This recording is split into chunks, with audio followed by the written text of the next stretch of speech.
जवळपास IT हबची connectivity हवी होती. तर तुम्ही असा पुण्यामध्ये कुठंच फ्लॅट घेऊ शकत नाही की जिथे तुम्ही ईस्ट साईड आणि वेस्ट साईड दोन्ही कव्हर करू शकता. नमस्कार, मी संदीप कराळे. मी 2023मध्ये निवासा एन्चांटेमध्ये फेज 1मध्ये माझा 2 BHK बुक केला. आम्ही ज्यावेळेस हा प्रोजेक्ट व्हिजिट केला त्यावेळेस आम्ही सर्वात पहिले निवासा उडान पण म्हणजे एक्सप्लोर केलं की यांचा हा पहिला प्रोजेक्ट आहे, तर तो प्रोजेक्टमध्ये कसं केलेलं आहे त्यांनी, त्यांचं म्हणजे ओव्हरऑल कन्स्ट्रक्शन क्वालिटी कशी आहे, तिथे ॲमेनिटीज काय आहे. ते आल्याच्यानंतर जे प्रोजेक्टमध्ये जे आम्हाला मिळणार होतं जसं की सर्व ॲमेनिटीज होत्या, त्यानंतर फ्लॅटची जे कार्पेट एरिया आणि ते होतं, आणि दुसरी गोष्ट म्हणजे प्लॅन आणि थोडासा वास्तू आस्पेक्ट पण आम्ही चेक केला होता की त्याप्रमाणे पण आहेत की नाही. तर या सर्व गोष्टी चेक केल्याच्या नंतर आम्हाला आवडला. मग नंतर आम्ही पुढे गेलो.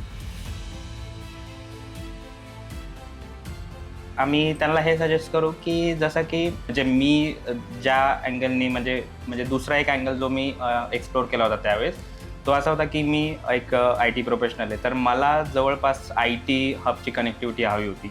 तर तुम्ही असा पुण्यामध्ये कुठंच फ्लॅट घेऊ शकत नाही की जिथे तुम्ही ईस्ट साईड आणि वेस्ट साईड दोन्ही कव्हर करू शकता. तर we need to take one decision की तुम्हाला ईस्ट साईडला घ्यायचं आहे की वेस्ट साईडला. तर ईस्ट साईडला इकडचे जे IT पार्क आहेत जसे की खराडीचा झाला, हडपसरचा झाला, त्याच्यानंतर इथे चंदननगरचा, त्याच्यानंतर येरवड्याचा.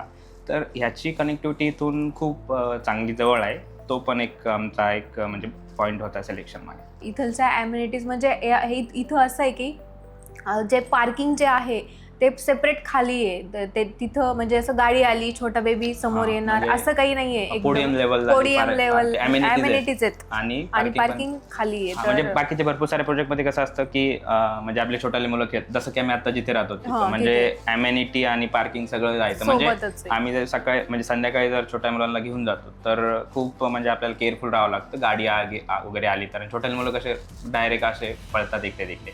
तर मग तो पण एक पॉईंट होता.